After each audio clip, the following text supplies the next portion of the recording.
Taong 1891, mahigit 3 siglo nang nagdurusa ang Pilipinas sa ilalim ng kamay ng kolonyalismo. Sa Europa, malayo sa inang bayan, isinulat ni Dr. Jose Rizal ang El Filibusterismo o mas kilala ding ang paghahari ng kasakiman.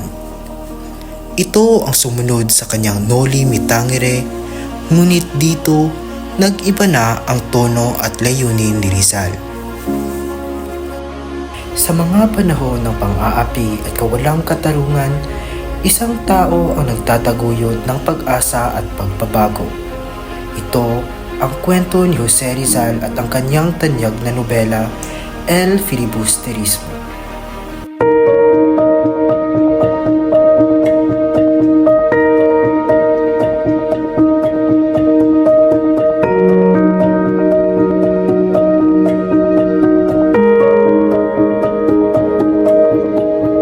Pagkatapos ng kanyang paglalakbay sa Pilipinas noong 1891, bumalik si Rizal sa Europa. Dito, siya ay muling namulat sa mga kalupitan ng mga Kastila na nagbigay inspirasyon sa kanyang pagsusulat ng El Filibusterismo. Sa Calamba, Laguna sinimulan ni Rizal ang kanyang manuskripto noong 1887. Ngunit hindi siya tumigil dito. Ipinagpatuloy niya ang kanyang pagsusulat sa mga lugar tulad ng London, Paris at Madrid. Hindi naging madali ang paglalakbay ni Rizal. Nahirapan siya sa pagpopondo ng paglimbag ng kanyang nobela. Sa tulong ng kanyang kaibigan na si Valentin Ventura, natapos ang pagpapalimbag noong Setyembre 1891. Ang El Filibusterismo ay inilathala sa Ghent, Belgium. Sa akdang ito, ipinakita ni Rizal ang kanyang mga radikal na pananaw sa rebolusyon bilang tugon sa mga pang-aabuso ng mga kolonyal na opisyal at praile. Sa kanyang dedikasyon, inalay ni Rizal ang nobela sa 3 paring martir na sina Mariano Gomez, Jose Burgos at Jacinto Zamora bilang simbolo ng paglaban para sa kalayaan at hustisya. Sa likod ng bawat kwento ng pakikibaka, may mga tauhan, mga karakter na may kanya-kanyang layunin, adikain at pinagdaraanan.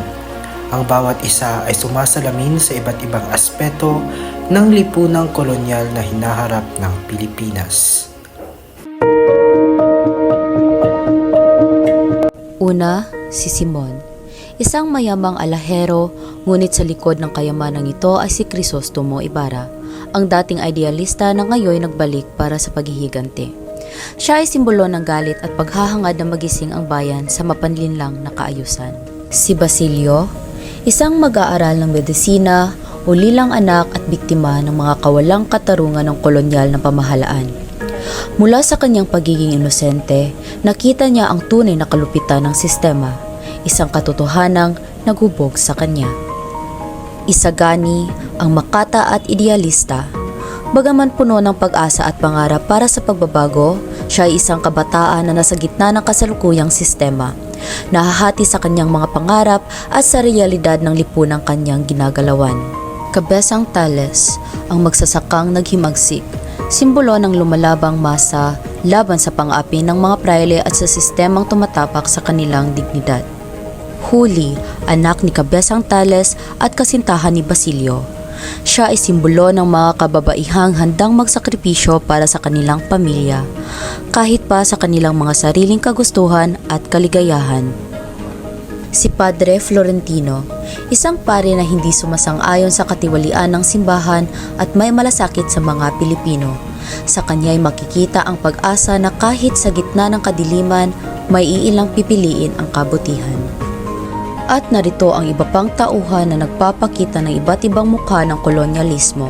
Si Benzay, ang mapagpanggap na mamahayag. Si Padre Salve, ang makapangyarihang praile na naging dahilan ng pagdurusa ni Maria Clara. Si Padre Camora, ang bastos na pare, at si Placido Penitente, ang estudyanteng nabigo sa sistema ng edukasyon. Sa bawat isa sa kanila, may makikitang anyo ng pang-aapi, pagkamakasarili at pangarap para sa isang mas maayos na bayan. Sila'y mga salamin ng ating mga kababayan noon at ngayon. Ang El Filibusterismo ay isang kwentong puno ng paglalakbay, pagtitiis at paghihimagsik. Isang mapanlikhang obra na nagbukas sa mga mata ng mga Pilipino para sa realidad ng kolonyalismo at sa sigaw ng bayan para sa kalayaan. Sa simula ng kwento, bumugad ang pabor-tabo sa Ilog Pasig patungong Laguna. Sa ibabaw ng kubyerta, naroon ang mayayamang Espanyol, sina Doña Victorina, Don Custodio, Benzaid, Padre Salve, Padre Sibilia, Padre Camora, Padre Irene at si Simon, ang misteryosong alahero. Sila'y nakikibahagi sa pag-uusap tungkol sa pagbubuti ng Ilog Pasig at ang pagtatayo ng Akademya ng Wikang Kastila. Ngunit, sa ilalim ng kanilang usapan ay nakatago ang pagmamalabis sa kapangyarihan at ang maling pagtrato sa mga Pilipino. Samantalang sa ilalim ng kubyerta, makikita sina Basilio at Isagani, mga kabataang may pangarap para sa pagbabago ng bayan. Sila ang mga tahimik na saksi sa pagkakabahagi ng lipunan, ang mga nasa itaas na kumakatawan sa mga mananakop at ang mga nasa ilalim na kumakatawan sa mga naaapi. Sa pagdating ni Basilio sa San Diego, binalikan niya ang puntod ng kanyang ina. Ngunit hindi niya inaasahang makatagpo si Simon. Isa itong pagkakataon kung saan ang lihim ni Ibarra ay halos mabulgar. Si Simon na puno ng galit at paghihiganti ay pinagplanuhang patayin si Basilio upang mapanatiling sikreto ang kanyang tunay na katauhan. Ngunit sa huli, isang imbitasyon sa revolusyon ang inalok niya kay Basilio. Naniniwala si Basilio na ang kaalaman at karunungan ang tunay na kalayaan. Hindi siya sumali sa revolusyon ni Simon, ngunit ang kanilang landas ay muling magtatagpo sa hinaharap. Habang nasa Los Baños si Kapitan General, ang mga estudyante ay gumawa ng isang hakbang para sa kanilang karapatan. Ipinasa nila ang kanilang petisyon para sa Akademya ng Wikang Kastila. Ngunit sa halip na pagbigyan, mas pinalala ang kanilang sitwasyon. Sila ang mag-aaral, ngunit ang mga praile ang siyang may kontrol sa magiging akademya. Muli, ang edukasyon ay naging kasangkapan ng mga Espanyol para kontrolin ang kaisipan ng mga Pilipino. Sa pansitiria makanista, sa gitna ng kanilang pagkadismaya, ang mga estudyante ay nagtipon-tipon at inilabas ang kanilang galit sa mga praile. Sila ay puno ng pag-asa, ngunit nauwi sa panganib. Kinabukasan, natagpuan ang mga karatula na puno ng revolusyonaryong mensahe sa universidad. Dahil dito, inaresto ang maraming estudyante at isa si Basilio sa mga nakulong. Isa pang sakripisyo sa kanya, tila walang katapusang pagdurusa. Sa tulong ni Simon, pinalaya si Basilio. Subalit ang kanyang puso ay puno na ng galit at tuot dahil sa kawalang katarungang kanyang naranasan, lalo na sa trahedyang sinapit ng kanyang minamahal na si Huli. Sa wakas, nagpasya siyang sumama sa kilusan ni Simon, isang desisyon magtatakda ang kanyang bagong landas. Sa plano ni Simon, ang kasalan ni Juanito at Paulita ang magiging hudyat ng kanyang huling paghihiganti. Ang kanyang inihanda ay isang kakaibang lampara, isang bombang magliliyab at puputok kapag ang misa ay itinaas. Sa kanyang isip, ito na ang pagkakataon upang simulan ang revolusyon. Ngunit hindi naganap ang trahedya sa kasalan. Sa isang saglit ng kabayanihan, inagaw ni Isagani ang lampara at itinapon ito sa ilog. Isang kabataang idealista ang nagligtas sa mga inosente mula sa pagkawasak. At sa isang iglap ay bumagsak ang plano ni Simon. Sa kanyang pagkabigo, tumakas si Simon at nagtago sa bahay ni Padre Florentino. Sa huli, sa harap ng pare, isiniwalat ni Simon ang kanyang tunay na katauhan at ang mga dahilan ng kanyang paghihiganti. Sa pamamagitan ng lason, pinili niyang tapusin ang kanyang buhay kaysa mahuli ng mga otoridad. Sa kanyang kamatayan, itinapon ni Padre Florentino ang mga alahas sa dagat. mga kayamanang sumisimbolo sa kasakiman at paghihiganti. Ang mga ito ay inanod ng alon, dala ang pangarap ng isang pag-asa sa hinaharap. Isang panawagan para sa tunay na kalayaan ng bayan. Sa bawat kabanata ng El Filibusterismo, inilalarawan ni Rizal ang mga pangunahing aral at hamon ng kanyang panahon, mga isyung nananatiling mahalaga at makabuluhan hanggang ngayon. Una ay ang paghihiganti ni Simon. Si Simon ay bumalik bilang isang mayamang alahero na may layuning ipaghiganti ang mga pang-aaping sinapit niya at ng kanyang minamahal na bayan. Gamit ang kanyang yaman at impluensya, binalak niyang pasiklabin ang isang revolusyon laban sa kolonyal na pamahalaan. Sa kanyang galit at pagkadurog, ginamit niya ang kanyang posisyon upang subukang ipabagsak ang mga Kastila. Ngunit ang kanyang paghihiganti ay nauwi sa kabiguan. Hindi lamang si Simon ang nakaranas ng pang-aapi. Ipinakita sa nobela ang matinding katiwalian at pang-aabuso ng mga praile at opisyal ng pamahalaang Kastila. Sina Cabesan Tales, Basilio at Julie ay ilan sa mga naging biktima ng sistemang ito na nagdulot ng labis na pagdurusa at kawalang katarungan sa mga Pilipino. Sa gitna ng pang-aapi, pinakita rin ni Rizal ang diwa ng mga kabataan na lumaban para sa edukasyon. Sina Basilio, Isagani at ang kanilang mga kasama ay nagnais ng mga reforma sa sistema ng edukasyon, hindi lamang para sa kanilang sariling kinabukasan, kundi para sa buong bayan. Sa kanilang adhikain, pinapakita ang kahalagahan ng edukasyon bilang pundasyon ng pagbabago. Sa kabila ng lahat ng trahedya at kabiguan, pinakita ni Padre Florentino ang kanyang paniniwala na nasa kabataan ang tunay na pag-asa ng bayan.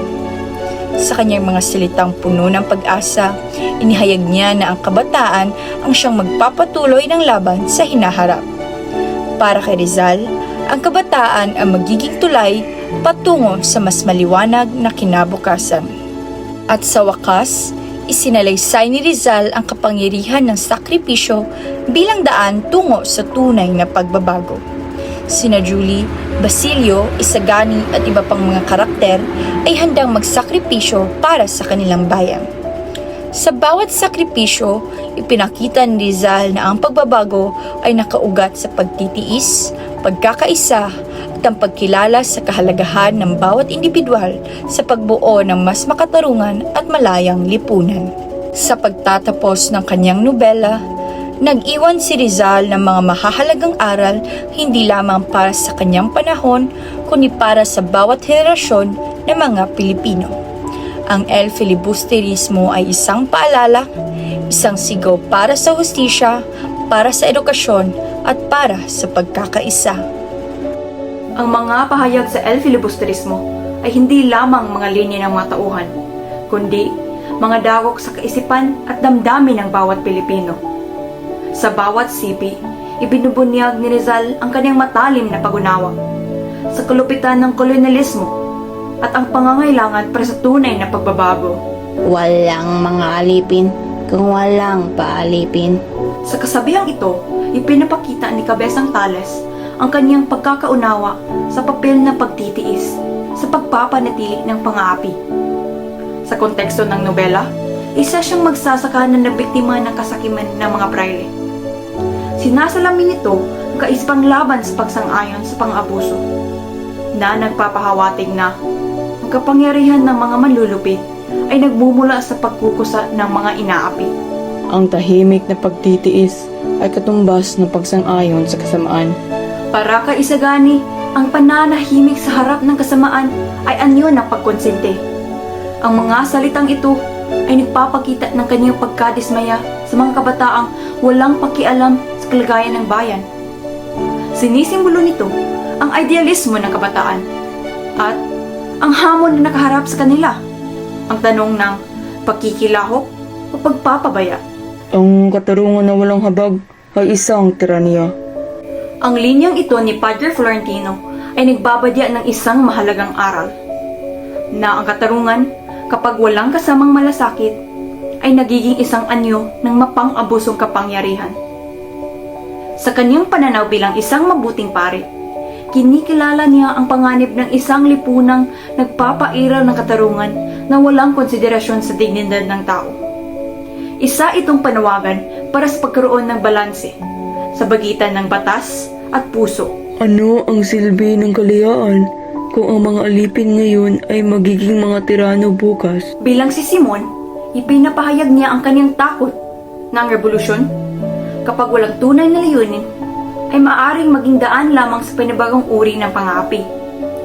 Sa kanyang sariling paglalakbay mula sa idealismo patungo sa paghiganti, tinatanong niya kung ang pagkamit ng kalayaan ay talagang nagdudulot ng tunay na katurungan kung hindi ito nakaugat sa tamang prinsipyo. Ang bawat isa ay may pananagutan sa kaniyang bayan. Para kay Basilio, nawala ng pamilya at nakaranas ng pagdurusa mula sa pang-aapi, ang kanyang pananaw sa responsibilidad sa bayan ay bunga ng kanyang mga sakripisyo. Ang linyang ito ay nagpapahiwatig ng pananagutan ng bawat Pilipino sa kanilang sariling kalayaan at kinabukasan, na ang pagbabago ay responsibilidad ng bawat isa. Hindi mo maasahan ang pagkakaisa kung may sari-sariling layunin ang bawat isa. Ang kasabihang ito ni Isagani ay nagpapakita ng kanyang pangarap para sa isang bansang nagkakaisa sa iisang layunin. Sinisimbolo nito ang kanyang pagkikilala na ang tagumpay ay hindi makakamtan kung bawat tao ay para lamang sa sariling interes. Isa itong paalala na ang pagkakaisa ay susi sa tunay na kalayaan. Ang tunay na pag-ibig sa bayan ay nakikita sa mga gawa. Ang linya ni Simon ay nagpapaalala sa atin na ang pag-ibig sa bayan ay hindi makikita sa mga salita, kundi sa mga gawa. Sa kabila ng kanyang mga pagkakamali at pagiging marahas, ipinapahayag niya ang kanyang paniniwala na ang tunay na pagkamakabayan ay nakasalalay sa sakripisyo at konkretong aksyon, hindi sa mga pangako lamang. Sa mga pahina ng El Filibusterismo, hindi lamang ang kwento ng panghihimagsik at pag-asa ang ating matutunghayan. Dito, isinulat ni Rizal ang mga mahahalagang aral na dapat ipamana sa mga susunod na henerasyon. Unang-una, ang pakikipaglaban para sa katarungan. Sa karakter ni Simon, ang ating mga mata ay nakatuon sa isang lalaking handang ituwid ang mga maling gawain ng mga Kastila. Sa kanyang pagsisikap, sumasalamin siya sa puso ng bawat Pilipino na lumalaban sa pang-aapi. Ang kanyang mga ideya, kahit na nagdulot ng kanyang pagkasawi, ay nagbibigay inspirasyon sa lahat ng nagtatanggol sa kanilang mga karapatan. Sa susunod na halaga, ating talakayin ang pagmamahal sa bayan. Sa pamamagitan ni Simon, nakikita natin ang masidhing pagmamahal na iyon. Kahit sa anyo ng paghihiganti, ipinakita ni Rizal na ang tunay na pag-ibig sa bayan ay nangangailangan ng sakripisyo para sa kalayaan at pagbabago, pangan at paninindigan. Ipinakita ni Rizal ang kanyang paghanga sa mga taong handang ipaglaban ang tama. Sa kwento, ang mga tauhan tulad ni Simon at Isagani ay may sariling paninindigan, handang makipagsapalaran kahit sa buhay. Kabila ng trahedya, ang El Filibusterismo ay naglalaman ng pag-asa para sa pagbabago. Sa karakter ni Padre Florentino, nakikita natin ang paniniwala na ang pag-asa para sa kalayaan at kaunlaran ay nasa kabataan at sa mga susunod na henerasyon. Ang mga halaga ni Rizal ay hindi lamang mga aral mula sa nakaraan, kundi gabay sa ating kasalukuyan. Tayo ay hinahamon na ipapatuloy ang kanyang mga pamana sa ating sariling buhay. Ang mensahe ng El Filibusterismo ay nananatiling buhay at mahalaga sa kasalukuyan. Sa mga gawa ni Rizal, natutunghayan natin ang pagninilay sa mga isyong panlipunan na patuloy na bumabalot sa ating bansa. Sa kasalukuyan, ang katiwalian sa gobyerno at hindi pagkapantay-pantay ay mga isyong hindi nawawala. Tulad ng mga tauhan ni Rizal, patuloy ang laban ng mga Pilipino para sa katarungan. Ang hindi pantay na akses sa edukasyon at mga serbisyong pampubliko ay nagpapatuloy na hadlang sa pag-unlad ng marami. Ngunit, hindi lang ito tungkol sa paghihirap. Pinakita ng El Filibusterismo ang edukasyon bilang susi sa pagbabago. Para sa mga kabataan ngayon, ang pagkakaroon ng kaalaman ay isang mahalagang hakbang upang makaahon mula sa kahirapan at makamit ang mas magandang kinabukasan. Ang pagkikibaka para sa karapatang pantao at laban sa kawalang katarungan ay patuloy na nagiging batayan ng mga panawagan para sa pagbabago. Tulad ng mga karakter sa nobela, ang mga Pilipino ngayon ay nagtataas ng kanilang tinig laban sa mga pang-aabuso at hindi makatarungang sistema. Sa kabila ng lahat, ang paghanap ng pambansang pagkakakilanlan ay nanatiling mahalaga. Para kay Rizal, ang pagkamakabayan ay hindi lamang pagsuporta sa bayan, kundi ang aktibong paglahok sa pugunlad nito. Sa panibagong panahon ng globalisasyon, ang ating mga hakbang upang mapabuti ang lipunan ay nagsisilbing paalala ng ating tungkulin bilang mga mamamayan. Sa mga aral ni Rizal, tayo ay hinihimok na maging bahagi ng isang mas makatarungan at mas pantay na lipunan. Ang El Filibusterismo ay hindi lamang isang kwento, kundi isang gabay sa ating mga hakbang tungo sa mas maliwanag na kinabukasan.